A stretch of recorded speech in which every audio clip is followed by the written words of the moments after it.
You're listening to the American Democracy Minute, keeping your government by and for the people. Remember the news in 2020 about voter suppression robocalls targeting heavily black communities like Detroit just before the election? The two men responsible were sentenced last month. One of their penalties? Spend 500 hours registering people to vote. The two men, Wohl and Jack Burkman, pled guilty to telecommunications fraud for orchestrating 85,000 robocalls to primarily African-American mobile phone users in Ohio, Michigan, New York, Pennsylvania, and Illinois. The message told those who answered that if they voted, their personal information would go into a database accessible to the police, debt collectors, and the Centers for Disease Control, a tactic designed to suppress voter turnout.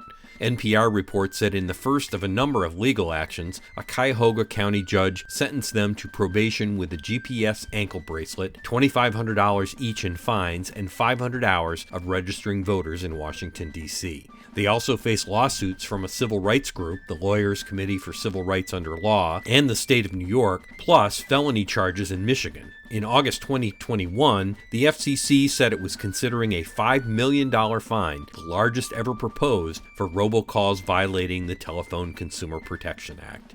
I'm getting more in the holiday spirit every day. Articles and groups taking action can be found at AmericanDemocracyMinute.org. For the American Democracy Minute, I'm Brian Beal.